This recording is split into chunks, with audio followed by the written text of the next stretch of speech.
فرمایا من صام رمضان ایمانا واحتسابا غفر له ما تقدم من ذنبه.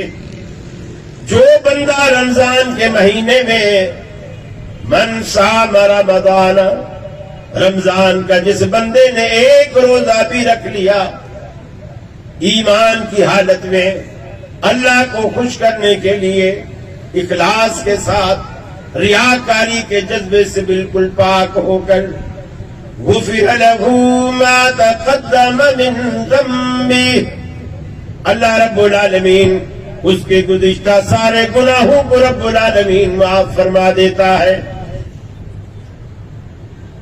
الحمد للہ المنعم المحسن الدیان ذی الفضل والجود والإحسان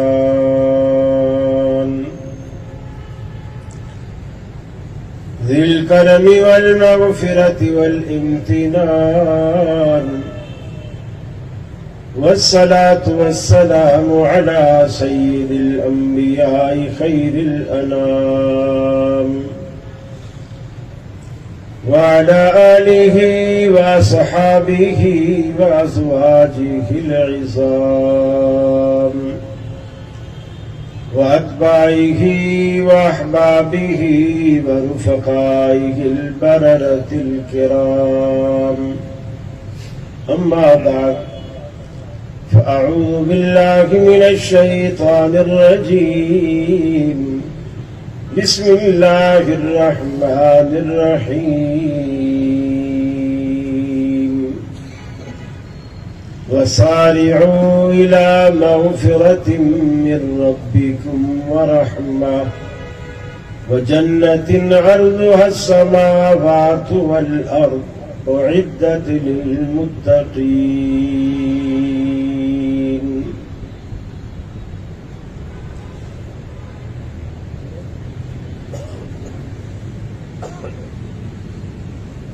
عمل سے زندگی بنتی ہے، جنت بھی جہنم بھی، یہ خاکی اپنی فطرت میں نہ نوری ہے نہ ناری. واجب الاحترام علماء کرام، محترم ہمارے فاضل دوست جناب حماد اقبال صاحب، اور ابھی تشریف لانے والے ہماری جماعت کے ایک نگینہ محترم بھائی عبد المجید صاحب، اللہ رب العالمین ہمارے ان شیوخ کو صحت اور سلامتی کے ساتھ درازی عمر نصیب فرمائے.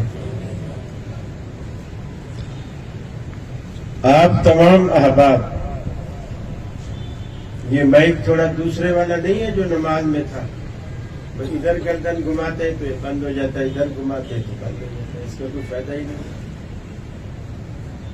اور ادھر ادھر دیکھیں گے نہیں تو بھائی عبد المجید صاحب سمجھیں گے میں ان سے ناراض ہوں، اس طرف کوئی نہیں کر رہا. آمین آمین. وہ ہے تو مجھے دے دیں، نہیں ہے اچھا. عنوان آپ تک پہنچ چکا کہ ہم رمضان کی تیاری کیسے کریں. دوسرے لفظوں میں ہم رمضان کیسے گزاریں.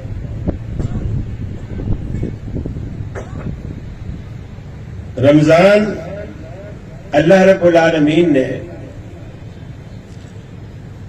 ایک ایسا سیزن رکھا ہے، یہ صرف دینداروں کا نہیں، دنیا داروں کا بھی سیزن ہے. آپ دیکھیں جوتا سب سے زیادہ اسی مہینے میں بکتا ہے. کپڑا سب سے زیادہ اسی مہینے میں بکتا ہے. چوڑیاں بھی شادی پہ اتنا نہیں بکتی، شادی تو اکا دکا کسی کو ہوئی تو ہوئی. عید پہ ہر عورت کو چوڑیاں چاہیے، اسی مہینے میں زیادہ بکتی. فروٹ بھی لوگ اکا دکا کھاتے ہیں، لیکن افطاری میں تو چاٹ مست ہے. بھلے خربوزہ کتنا مہنگا ہو جائے، سیب کتنا مہنگا ہو جائے، کیلا کتنا مہنگا ہو جائے، دسترخوان پہ جب رمضان میں فروٹ نہ ہو، چاٹ نہ ہو، تو افطاری کا مزہ ہی نہیں. پھر یہ دال چاول والے، ان کے بیسن، گھی، جو بھی چیز، نمک، مرچ، مسالہ جات، یہ کچالو کے مسالے، یہ سب سیزن ہے رمضان. اور یقین مانیے جن کا سیزن رمضان میں لگ جاتا ہے نا، ہم نے دوستوں کو آپس میں بیٹھ کے باتیں کرتے ہوئے دیکھا ہے کہ یار ایسا سیزن لگا ہے، سارا سال بھی دکان بند رہے نا، الحمدللہ بہت کچھ ہو گیا. اس لیے کہ ایک چیز 4 گنا قیمت پہ بک رہی ہوتی. یہ بھی ہمارے لیے ایک المیہ ہے. جن کو ہم غیر مسلم کہتے ہیں، ان کے ممالک میں جب ان کا تہوار آتا ہے، ہندوؤں میں جب ہولی کا تہوار آتا ہے، عیسائیوں میں جب کرسمس کا تہوار آتا ہے، وہ چیزیں سستی کر دی. ہمارے ہاں تو منافع خور رمضان کا انتظار کرتے ہیں، پورا سال انتظار کرتے ہیں. جیسے حدیث میں تو آیا نا کہ اگر تمہیں یہ پتہ چل جائے کہ رمضان کے اندر اللہ نے تمہارے لیے کیا کچھ چھپا رکھا ہے، وہ تو اجر و ثواب اور جنت کی نعمتوں کی طرف اشارہ ہے. اگر تمہیں یہ معلوم ہو جائے تو تم اللہ سے یہ خواہش کرو گے کہ کاش سارا سال رمضان ہی رہے. لیکن ہمارے ہاں اس کو الٹ سمجھ لیا، اس حدیث کے اشارے کو یہ سمجھ لیا گیا کہ جتنا منافع کمانا ہے رمضان میں کما لو، اگلا رمضان کس نے دیکھا ہے، ابھی جو کچھ ہے کمائے.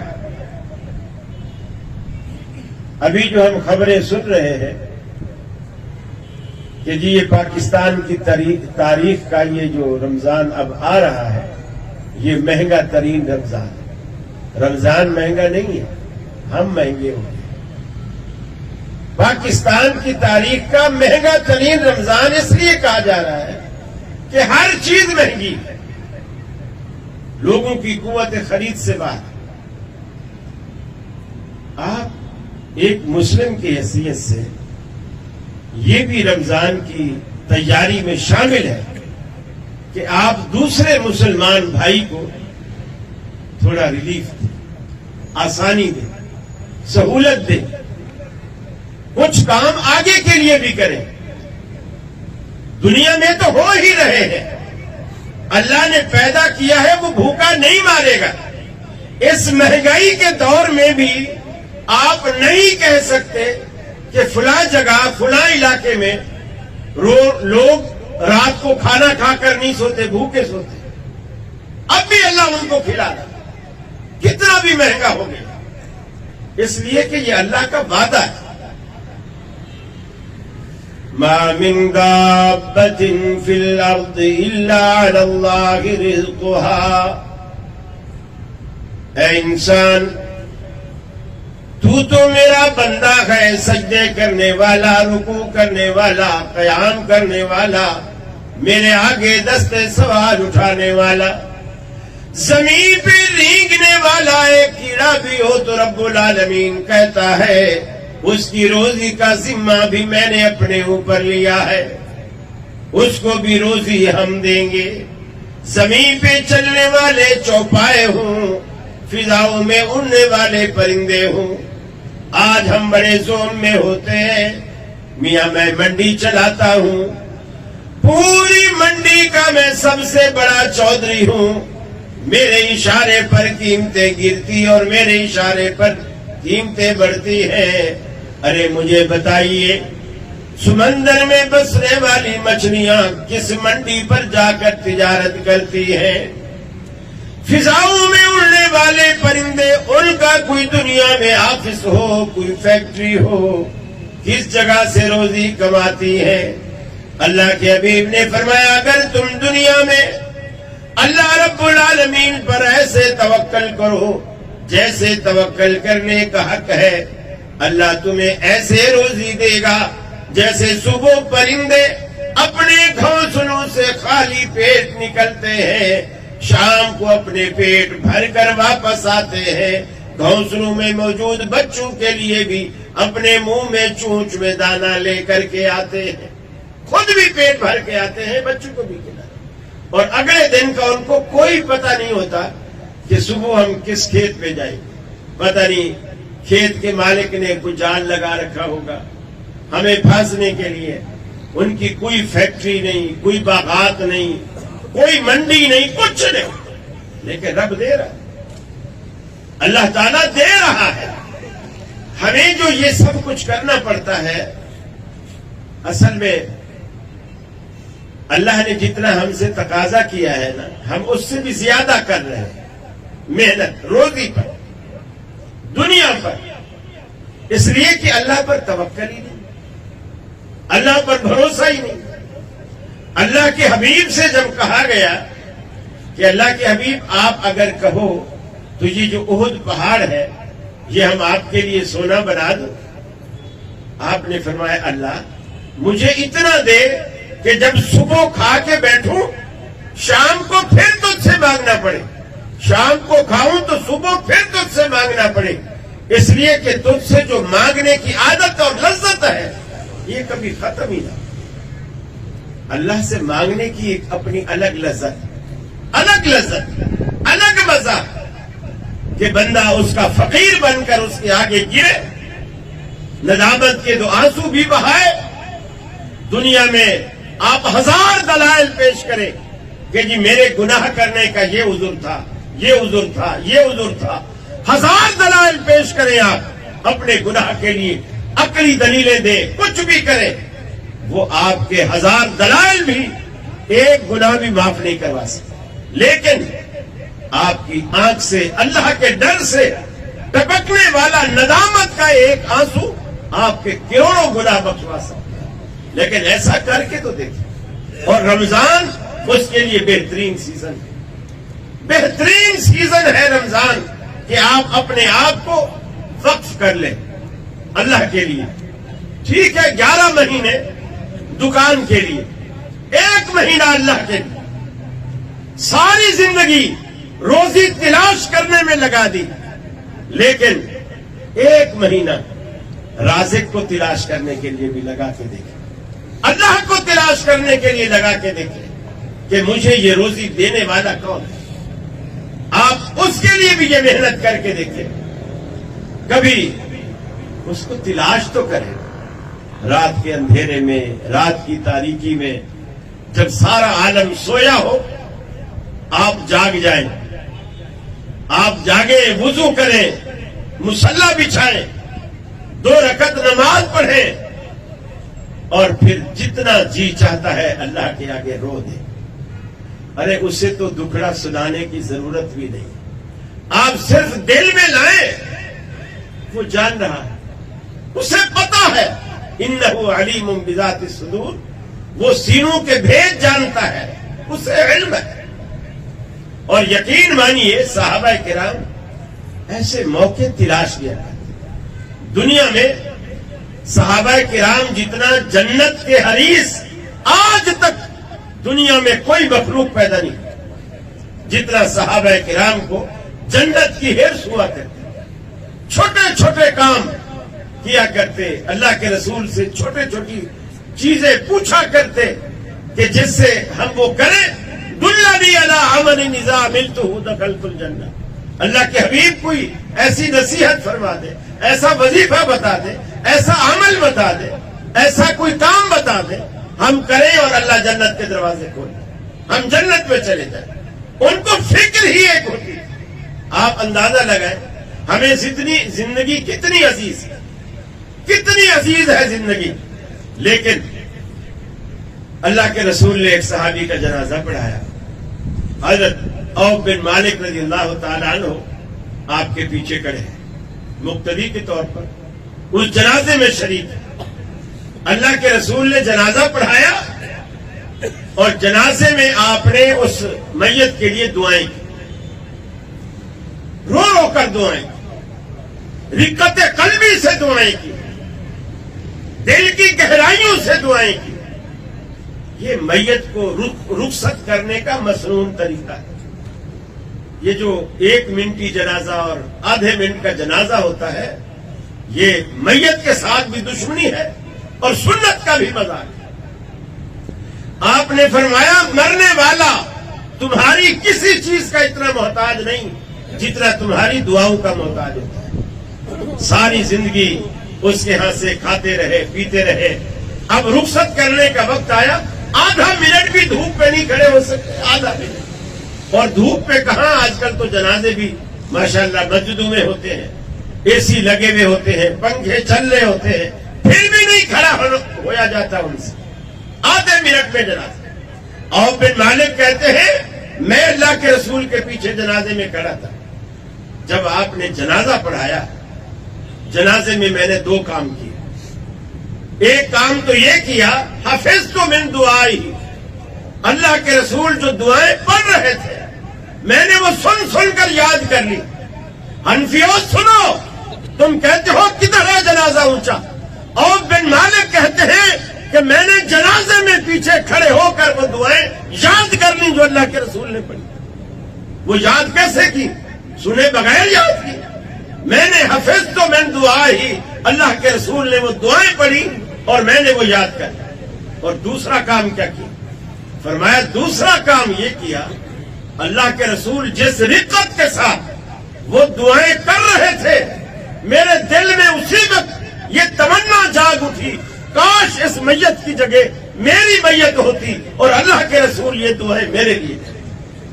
اس لیے کہ انہیں یقین ہو گیا تھا کہ جس اخلاص کے ساتھ دعائیں مانگی جا رہی ہیں یہ میت بخشی کے بخشی, یہ بخشی ہی جائے گی. اور وہ حسرت کر رہا ہے کاش اس میت کی جگہ میری میت ہو. کیوں؟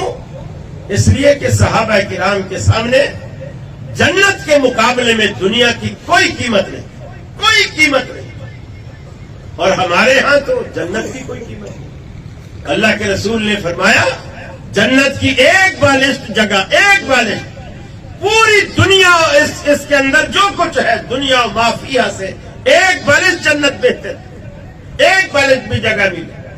یہاں کیسے پلاٹوں پہ لڑائیاں ہوتی, اللہ کے بندو جنت کے پلاٹوں پہ بھی ایسی لڑائی کر کے تو دیکھو, ایسی لڑائی کر کے تو دیکھو. اللہ اکبر. اللہ کے رسول نے فرمایا جو سب سے آخر میں جنت میں بندہ سب سے آخر میں آئے گا نا, بالکل کالا سیاہ, اللہ دوزخ سے نکالے گا اور باہر کھڑا کر دے گا. اور آپ نے فرمایا اس کے دل میں ایک بات ہوگی کہ یار میں تو سب سے آخر میں آ رہا ہوں, لوگوں نے تو جنت پہ قبضہ کر لیا ہوگا, میرے لیے کیا بچے گا. لوگوں نے تو قبضہ کر لیا ہوگا, میرے لیے کیا بچا ہوگا. دوزخ کی طرف اللہ اس کا منہ کرے گا, جنت کی طرف پیٹھ ہوگی, کھڑا رہے گا جب تک اللہ کو منظور ہوگا, کھڑا رہے گا. پھر اللہ تعالی سے کہے گا یا اللہ یہ جہنم کی بدبو اور اس کی تپش مجھے پریشان کر رہی ہے, تھوڑی سی مجھے بس میرا منہ اس طرف کر. اللہ کہے گا اور تو نہیں مانگے گا, وہ کہے گا نہیں یا اللہ اور نہیں مانگے. جب اللہ اس کا رخ ادھر کرے گا, ادھر تو تھی جنت, جنت کا دروازے کھلے ہوئے, اندر باغ نظر آ رہے, پھلواریاں نظر آ رہی, چشمے نظر آ رہے ہیں. اب وہ کھڑا تو ہے, ہوا کے جھونکے بھی آ رہے ہیں. اب وہ اپنے وعدے کو بھول جاتا ہے کہ میں اور نہیں مانگوں گا. کہتا ہے یا اللہ یہ گیٹ کے اندر تو تھوڑا جانے, گیٹ کے اندر, ابھی باہر کھڑا. اللہ کہے گا اور تو نہیں مانگے گا, وہ کہے گا نہیں اور نہیں مانگوں گا. اندر ہو جائے، جب تک اللہ کو منظور ہوگا کھڑا رہے. پھر جو آگے دیکھے گا رونقیں، کہے گا یا اللہ وہ اس درخت کے نیچے جانے دے. اللہ اسی طرح کہتا رہے حتیٰ کہ جب آخر میں اتنا سفر جنت کے اندر کر چکا ہوگا، اللہ سے کہے گا وہاں جانے دے. اللہ کہے گا میرے بندے جہاں سے تو چلا ہے اور آگے جہاں تک تیری نگاہ جا رہی ہے، یہ سارا علاقہ جنت کا میں نے تیرے لیے مختص کیا ہے، یہ میں نے تیرے لیے بنایا. اس کو یقین نہیں آئے گا، وہ کہے گا یا اللہ تو میرے سے مذاق کرتا ہے، تو میرے ساتھ مذاق کرتا ہے. سب سے آخر میں جنتی جو سب سے آخر میں آنے والا ہے، اللہ اس کو وہ کچھ دینے والا ہے کہ دنیا و ما فیہا سے بہتر اور تا حد نکاح اس کم ترین جنتی کا جو جنت ہے وہ تا حد نگاہ ہے. تو جو اعلیٰ درجے کے لوگ ہیں ان کی جنتوں کا کیا عالم ہوگا. آپ یہاں یقین مانیے یہ جو میرٹ ہوٹل اور یہ اس طرح کے یہاں کے ہوٹلز ہیں، آپ وہاں جائیں، وہ جو تورے والے کھڑے ہوتے ہیں گیٹ پہ، گیٹ کھولتے ہیں، ایک دم ایسا ٹھنڈا ہوا کا جھونکا آتا ہے. جون جولائی کی گرمی میں آپ باہر سے دھوپ سے گزر کر وہاں جب جاتے ہیں اور وہ دروازہ کھولتے ہیں، اتنی ٹھنڈک، اور وہ جو انہوں نے اندر پرفیوم چھڑک رکھے ہوتے ہیں وہ مکس ہو کے وہ جو معطر ایک ہوا آپ کے دماغ سے ناک سے ٹکراتی ہے، تو آپ بے ساختہ منہ سے کہتے ہیں جب دنیا کے ہوٹلوں کی ہوائیں اتنی عمدہ ہے تو جنت کا عالم کیا ہو، جنت کا عالم کیا ہے.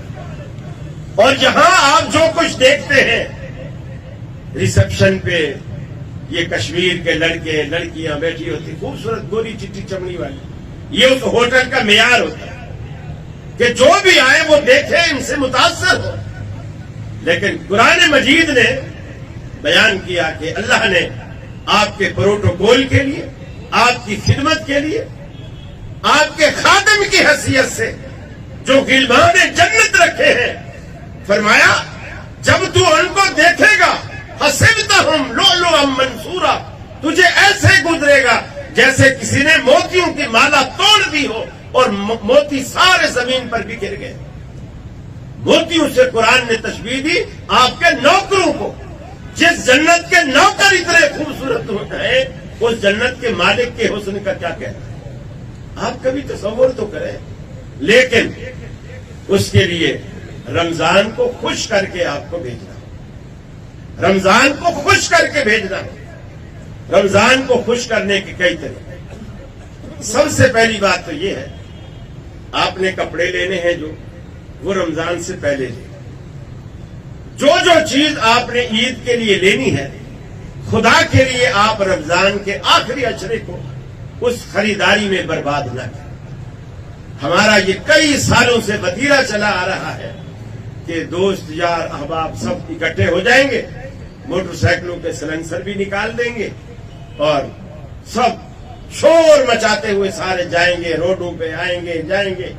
یہ کیا ہے جی، عید کی آمد ہے، چاند رات ہے، اور کچھ مل جل کر طارق روڈ صدر مختلف دکانوں پر جائیں گے اور کوئی جوتے خرید رہا ہے، کوئی ریڈی میڈ کپڑے خرید رہا ہے، کوئی گھڑیاں خرید رہا ہے.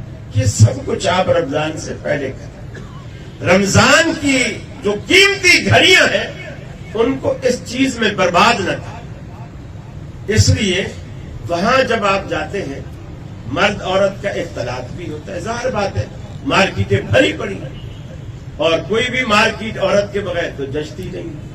آپ اشتہار بھی دیکھیں تو عورت کے بغیر جچتا نہیں ہے. حتیٰ کہ وہ شیونگ کا سیفٹی بلیڈ بھی آپ لیتے ہیں نا، اس میں بھی اشتہار میں عورت بھی، اس میں عورت کا کیا کہا ہے. ہر جگہ شیطان نے اپنے جال ڈالے ہوئے ہیں. آپ رمضان میں شیطان اگرچہ بندھا ہوا ہوتا ہے لیکن 11 مہینے وہ ایسی محنت کر کے جاتا ہے کہ وہ 1 مہینہ ہمیں پتہ ہی نہیں چلتا کہ شیطان یار بندہ اچھا بندھا ہوا ہے، ہمیں پتہ ہی نہیں چلتا کیونکہ ہمارا کام روٹین میں ویسے چل رہا ہوتا ہے جیسے رمضان سے پہلے چل رہا ہے، تو اس کا احساس ہی نہیں ہوتا.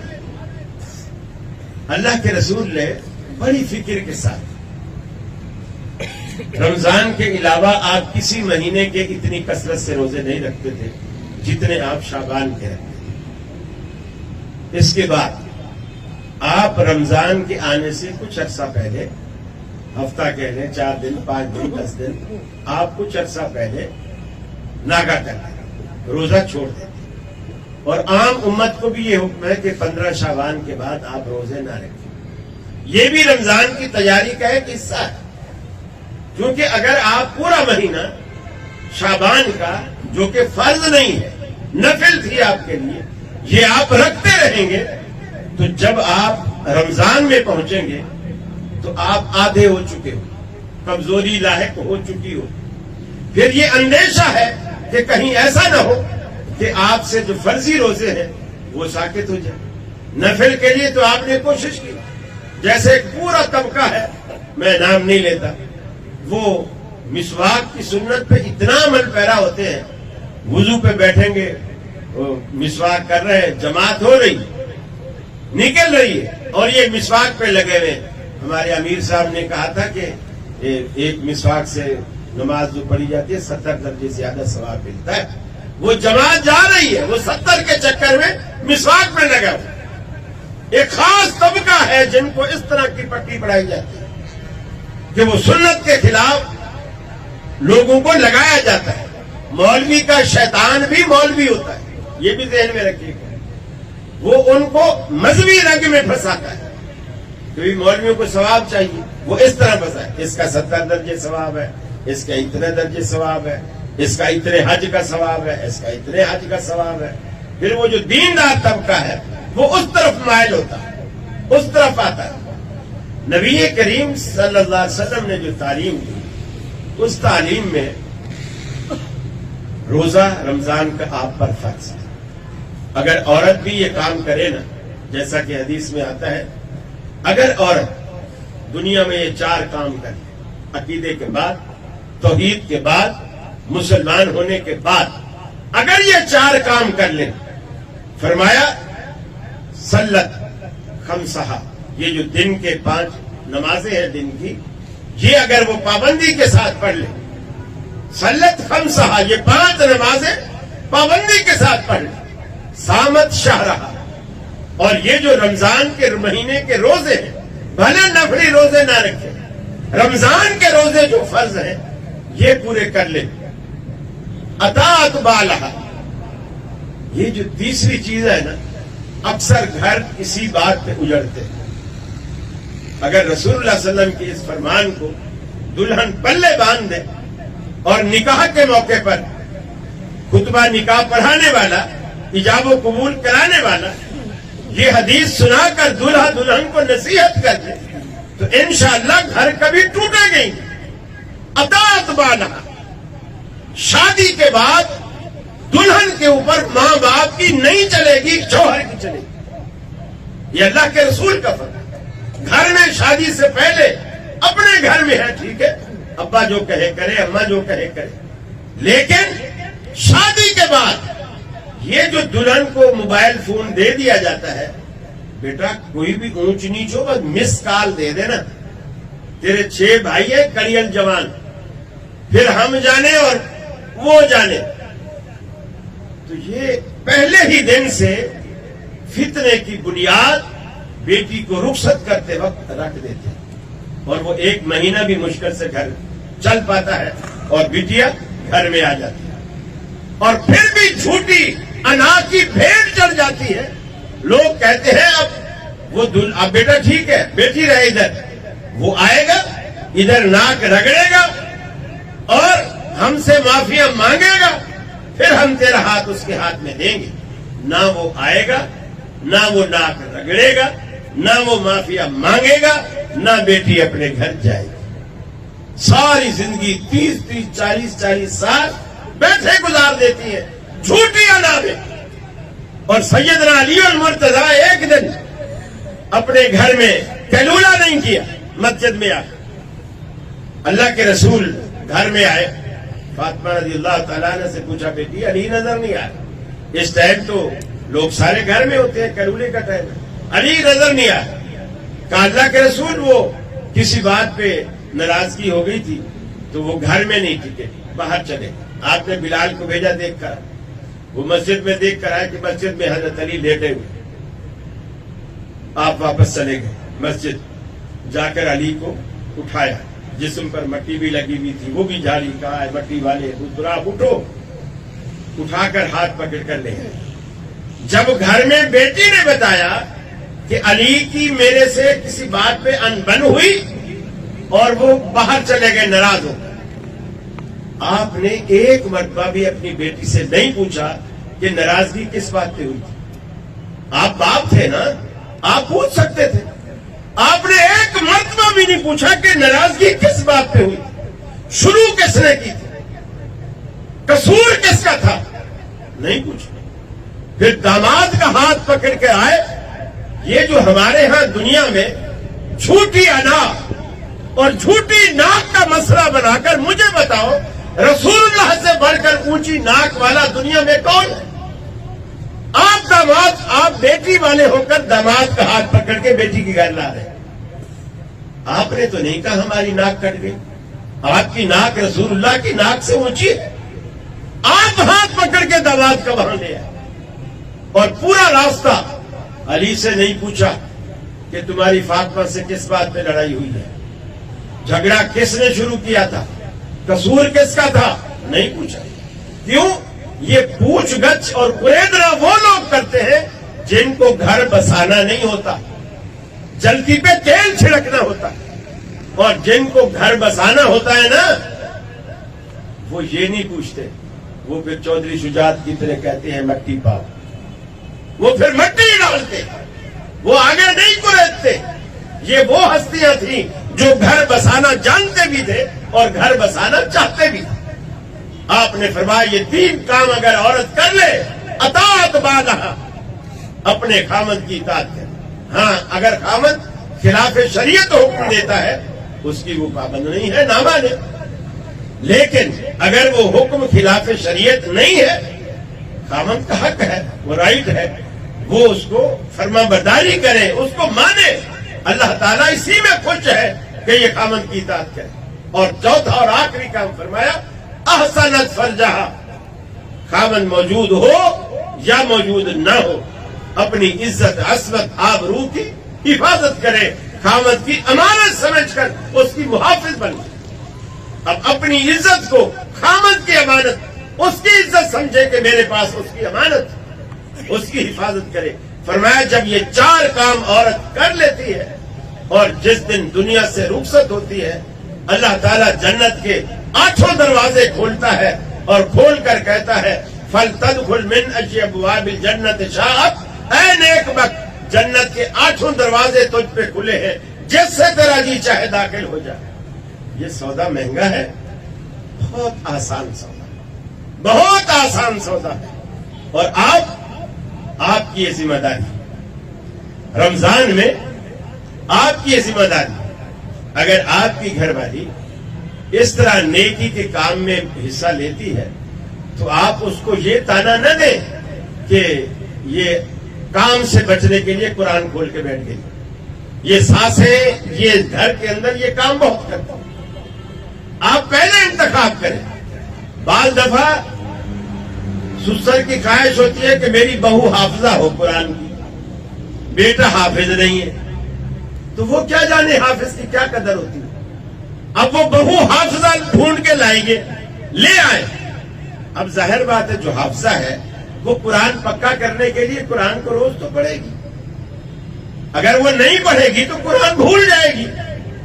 اب وہ جیسے قرآن کھول کے بیٹھتی ہے، ساس بولتی ہے میرے تو سر دکھ رہا ہے، چائے چاہیے مجھے، سر دکھ رہا ہے، چائے بنا کے لا.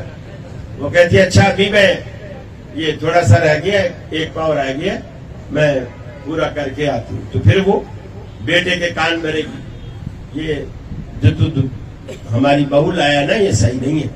کام سے بچنے کے لیے جب دیکھو قرآن کھول کے بیٹھ جاتی، جب دیکھو قرآن کھول کے بیٹھ جاتی، جب دیکھو مصلی بچھا کے کھڑی ہو جاتی. اللہ کے بندو، یہ جو نیک عورت ہوتی ہے نا گھر کے اندر، اللہ کے رسول نے فرمایا خیر متاع الدنیا المرأۃ الصالحہ، بہترین متاع دنیا کا بہترین نفع وہ ہے جو نیک بیوی اللہ رب العالمین آپ کے گھر میں ہے. یہ دنیا کی بہترین متاع ہے، نیک بیوی، صالح بیوی. اور اگر آپ کی بہو نماز پڑھتی ہے، قرآن پڑھتی ہے، یہ تو اللہ کی نعمت ہے. آپ کو اور کیا چاہیے؟ آپ کے گھر میں بچے آئیں گے، وہ اس ماں کو قرآن پڑھتا دیکھیں گے، بچوں کو بھی عادت پڑے گی. اب وہ قرآن پڑھتے پڑھتے بچے کو دودھ پلائے گی، بچے میں وہ اثرات جائیں گے.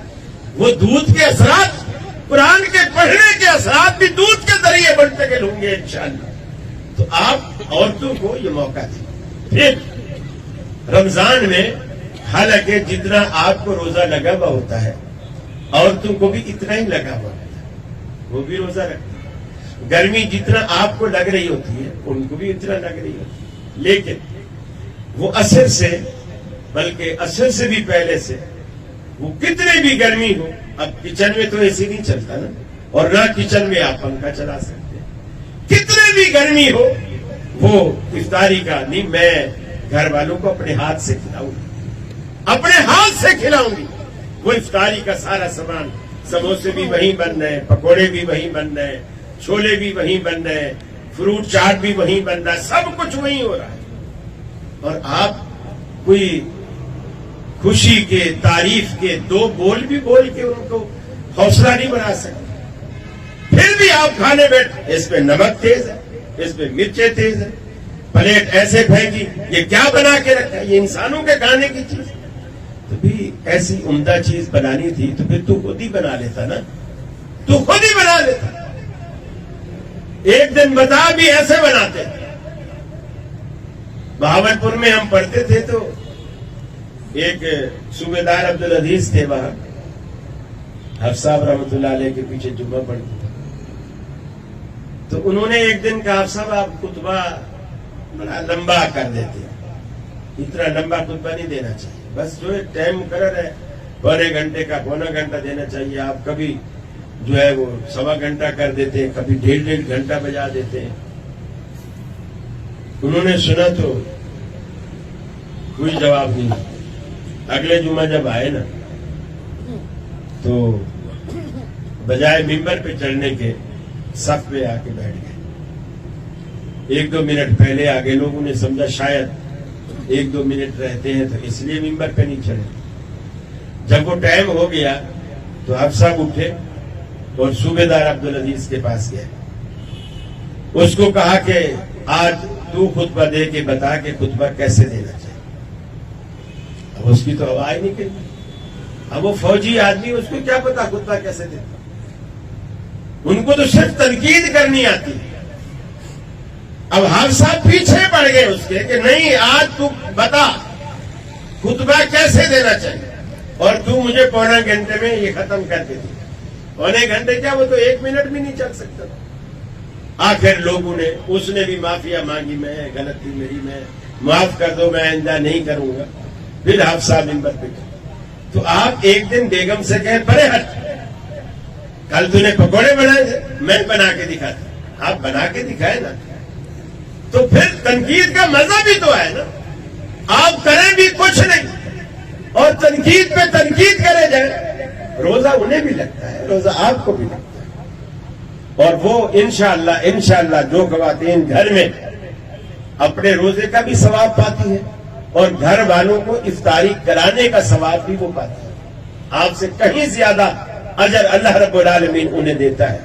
تو آپ صرف تعریف کے 2 بول بول کر ان کے سارے دن کی تھکاوٹ دور کر سکتے. صرف اتنا جملہ، بھلے اگر نمک پھیکا بھی ہے، آپ اتنا کہہ دیں ماشاءاللہ کیا پکوڑے بنائے، اللہ قبول کرے، بس ان کے سارے دن کی تھکن دور ہو جائے. وہ خود کہے گی کہ مجھے تو میری قیمت وصول ہو. پھر اب رمضان میں یہ جو آپ دوسری تیاریاں کرتے ہیں اس میں ٹھیک ہے، آپ یہ بھی تیاریاں کریں. آپ اپنی صحت کے حساب سے، اس کے حساب سے، پرہیز کے حساب سے جو چیزیں آپ کو چاہیے وہ بھی آپ رمضان میں لے کے رکھیں. آپ کے پاس فریج ہے، ڈی فریزر ہے، آپ اسی طرح میڈیسن ہے، جو بھی چیز ہے آپ سحری میں، افطاری میں جو چیز لیتے ہیں آپ وہ بھی رکھیں اور اس کا بھی آپ اہتمام کریں تاکہ آپ رمضان اچھے طریقے سے گزار سکیں. پھر تراویح میں قرآن مجید جس طرح پڑھنے کا ثواب ہے، قرآن مجید سننے کا بھی ثواب ہے. رسول اللہ صلی اللہ علیہ وسلم قرآن پڑھتے بھی تھے، قرآن سنتے بھی تھے. خود ایک دن آپ نے حضرت ابی بن کعب رضی اللہ تعالیٰ عنہ سے کہا کہ مجھے قرآن سنا. وہ رونے لگے، یا رسول اللہ ہم نے تو سیکھا آپ سے ہے. آپ نے فرمایا اللہ کہتا ہے کہ کہو کہ قرآن سنا. اور انہوں نے قرآن مجید پڑھ کر سنایا. آپ پڑھتے بھی تھے، سنتے بھی تھے. رمضان میں جبریل امین آپ کے پاس آتے اور قرآن کا دور کرتے تھے. جس طرح دو حافظ آپس میں دور کرتے ہیں نا، ایک قرآن سناتا ہے، دوسرا سنتا ہے کچھ حصہ، پھر وہ اگلا اس سے وہ والا جو پہلے سن رہا تھا وہ پڑھتا ہے، اور جو پہلے سنا رہا تھا وہ پڑھ رہا تھا وہ سنتا ہے. تو اس طرح پورا دور کرتے ہیں. ہر سال آپ ایک دور کرتے ہیں، لیکن جس سال آپ رخصت ہوئے دنیا سے اس سال آپ نے جبریل امین کے ساتھ 2 دفعہ دور قرآن مجید کے 2 ختم کیے. گویا رمضان کے ساتھ قرآن کو ایک خاص تعلق ہے. اور ویسے اللہ نے قرآن کو نزول کا جو مہینہ قرآن کے لیے اللہ نے متعین کیا وہ رمضان کو. اس اعتبار سے بھی رمضان کو دیگر مہینوں پر ایک فضیلت حاصل ہے. شہر رمضان الذی انزل فیہ القرآن ھدی للناس، کہ لوگوں کے لیے قرآن اس مہینے میں اتارا گیا جو لوگوں کے لیے ہدایت کا باعث ہے. اور ہدایت وہی لوگ اس سے اٹھاتے ہیں. ہدایت تو سب کے لیے ہے لیکن فائدہ وہی لوگ اٹھاتے ہیں. ھدی للمتقین، جو تقوی والے ہیں، جو اللہ سے ڈرتے ہیں. اللہ کا ڈر، گناہوں سے بچنے کا مادہ، نیکی کرنے کا جذبہ، یہ تینوں چیزیں ملے تو تقوی بنتا ہے. بندہ اللہ سے ڈرے، اللہ سے ڈر کر گناہ سے بچے کہ اس کی پیشی میں عدالت میں میں نے پیش ہونا ہے، میں کیا منہ دکھاؤں گا. یہ جذبہ اس کے دل کے اندر آ جائے اور پھر جنت میں جانے کے لیے اور اللہ کو خوش کرنے کے لیے وہ نیکی کرے. یہ تینوں چیزیں جب جمع ہو جاتی ہیں جس بندے کے اندر، وہ بندہ متقی بنتا ہے، وہ متقی کہلاتا ہے. اور رمضان اس کے لیے بہترین سیزن ہے کہ آپ اپنے اندر تقوی پیدا کریں اور اپنے اندر خدا خوفی پیدا کریں.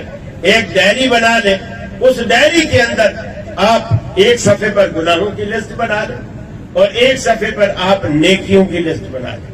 وہ نیکیاں جو آپ نہیں کرتے، اب تک آپ نے نہیں کی، اور وہ گناہ جو آپ کرتے ہیں اور جسے اگرچہ کوئی نہ جانتا ہو لیکن آپ جانتے ہیں، آپ کا رب جانتا ہے، وہ لسٹ بنا لیں. اگر آپ زیادہ نہیں، ہر روز ایک گناہ بھی اس پہ کاٹی لگاتے جائیں اور ہر روز ایک گناہ بھی آپ چھوڑتے جائیں نا، مہینے میں آپ کے 30 گناہ چھوٹ جائیں. اور جو نیکیاں آپ نہیں کرتے اس پہ ٹک لگاتے جائیں، ہر روز ایک نئی نیکی کی آپ عادت ڈالتے جائیں، تو وہ آپ مہینے میں کم از کم 30 نیکیاں تو کر ہی بیٹھیں گے جو آپ کی زندگی کا حصہ بن جائیں. اور پھر اسی طرح اگلے سال، اسی طرح اگلے سال. اللہ آپ کو زندگی دے، جب تک اللہ زندگی دے آپ یہ منافع کماتے رہیں اور وہ جو منافع کو کم کرنے والی چیزیں ہیں وہ اس میں سے کم کرتے جائیں، اس کو ہٹاتے جائیں.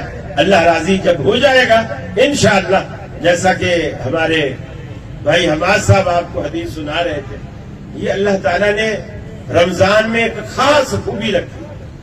دیکھیے آپ لوگ تاجر لوگ ہیں یا کوئی مزدور پیشہ بھی ہوں گے، دنیا میں ہمیشہ وہ کام اچھا ہوتا ہے اور بندے کو پسند آتا ہے اور ہر تاجر اسے اہمیت دیتا ہے جس میں انویسٹمنٹ سب سے کم ہے، پیسہ سب سے کم ہو، محنت سب سے کم ہو، وقت سب سے کم لگے، پرافٹ سب سے زیادہ.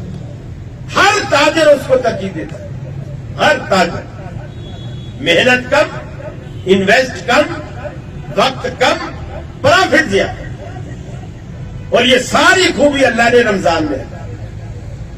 کم از کم عام دنوں میں بھی من جاء بالحسنۃ فلہ عشر امثالها، کم از کم 10 نیکیاں تو ویسے اللہ دیتا ہے آپ کی ایک نیکی کے بدلے. لیکن رمضان میں آپ کے اخلاص کی وجہ سے اللہ تعالیٰ اسے 700 گنا تک بڑھا دیتا ہے، 700 گنا تک بڑھا دیتا ہے۔ اب آپ اندازہ لگائیے اتنا منافع کو دنیا میں آپ کو دے گا؟ رمضان میں منافع خوری کرنے والے وہ اس حقیقت اور اہمیت کو جانتے ہی نہیں کہ میں تو 4 گنا بڑھا کر لوگوں کی جیبیں کاٹ رہا ہوں، اللہ تعالیٰ مجھے 700 گنا دے رہا ہے۔ اس طرف ہماری نظر نہیں جاتی، 9 نقد نہ 13 ادھار۔ ہم تو اس فارمولے والے ہیں کہ وہ جو 700 گنا ہے وہ تو ادھار ہے، ارے وہ ایسی ذات کی طرف سے ادھار ہے کہ جس ذات نے کبھی بھی اس کے خلاف نہیں کرنا۔ اللہ رب العالمین ہمیشہ جو وعدہ کرتا ہے، من اصدق من اللہ قیلا، اللہ سے زیادہ بات میں پکا اور سچا کون ہو سکتا ہے؟ وہ سب سے زیادہ سچی بات کرنے والا ہے، ہمیں یقین نہیں آتا۔ اللہ تعالیٰ کہتا ہے، فرمایا من صام رمضان ایمانا واحتسابا غفر له ما تقدم من ذنبه، جو بندہ رمضان کے مہینے میں من صام رمضان، رمضان کا جس بندے نے ایک روزہ بھی رکھ لیا ایمان کی حالت میں، اللہ کو خوش کرنے کے لیے اخلاص کے ساتھ، ریاکاری کے جذبے سے بالکل پاک ہو کر، غفر له ما تقدم من ذنبه، اللہ رب العالمین اس کے گزشتہ سارے گناہوں کو رب العالمین معاف فرما دیتا ہے۔ لیکن اس میں بھی ایک مہینہ آپ روزہ رکھتے ہیں، اللہ نے صبح سے شام تک آپ بھوکے اور پیاسے رہتے ہیں، اللہ نے آپ کی اس محنت میں پھر کمی کرتے ہوئے فرمایا، من قام رمضان ایمانا واحتسابا غفر له ما تقدم من ذنبه، جس بندے نے ایمان کی حالت میں رمضان کے مہینے میں راتوں کا قیام کیا، اللہ رب العالمین کے حضور کھڑا ہو گیا، کبھی قرآن قیام میں پڑھتا ہے، کبھی رکوع میں جھک کر اس کی عظمت کا اعتراف کرتا ہے، کبھی سجدے میں جا کر رب العالمین کی بلندی کا اعتراف کرتا ہے، زمین پہ ماتھا ٹکا کر کے کہتا ہے سبحان ربی الاعلی، اے اللہ دیکھ میں کتنا نیچا ہوں اور تو کتنا اونچا ہے، میں کتنا پست ہو چکا ہوں اور تو پستیوں سے پاک ہے، تو بلندیوں والا ہے۔ زمین پہ ماتھا ٹیک کر کے اللہ کی بڑائی کا، بلندی کا اعتراف کرتا ہے۔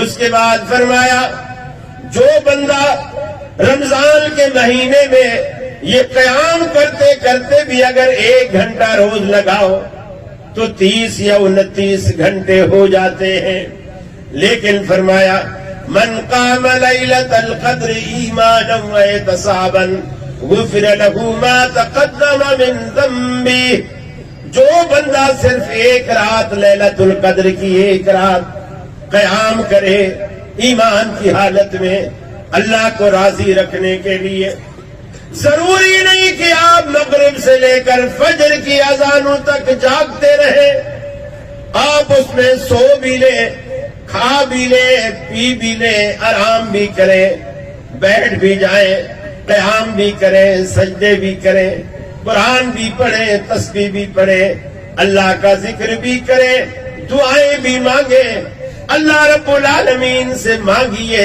اللہ رب العالمین دینے سے نہیں تھکتا، ہم مانگنے سے تھک جاتے ہیں، رب العالمین دیتے دیتے نہیں تھکتا۔ اللہ سے مانگیے، بار بار مانگیے، رب العالمین کا وعدہ ہے قال ربكم ادعوني استجب لكم، اے میرے بندو تمہارا رب، تمہارا داتا، تمہارا پالنہار تمہیں کہتا ہے ادعونی، مجھے پکارو، استجب لکم، میں تمہاری دعاؤں کو قبول کرتا ہوں۔ میرے بندے مجھ سے مانگ کے تو دیکھ، میرے دروازے پر آ کے تو دیکھ، زمین نیاز جھکا کے تو دیکھ، اپنا دست سوال اٹھا کے تو دیکھ، اپنی طلب کا دامن پھیلا کے تو دیکھ، میرے لطف و کرم کو آزما کے تو دیکھ، اے میرے بندے تیرے آنے میں دیر ہو سکتی ہے، میرے راضی ہونے میں ہرگز دیر نہ ہوگی۔ ادعونی استجب لکم، مجھے پکارو میں تمہاری دعاؤں کو قبول کرتا ہوں۔ پھر فرمایا فاذکرونی اذکرکم، اے میرے بندو مجھے یاد کیا کرو میں تمہیں یاد رکھوں گا، مجھے یاد کیا کرو میں تمہیں یاد رکھوں گا۔ تم تنہائی میں میرا ذکر کرو گے میں بھی تمہیں یاد کروں گا، تم انسانوں کی مجلس میں بیٹھ کر میرا ذکر کرو گے میں فرشتوں کی محفل میں تمہارا تذکرہ کروں گا۔ لیکن میرے بندے یہ سودا مجھ سے کر تو صحیح، واشکروا لی ولا تکفرون، میرا شکر بجا لا۔ اور رمضان اللہ کے شکریہ ادا کرنے کے لیے بہترین موسم، بہترین سیزن ہے۔ اللہ کو راضی کیجئے۔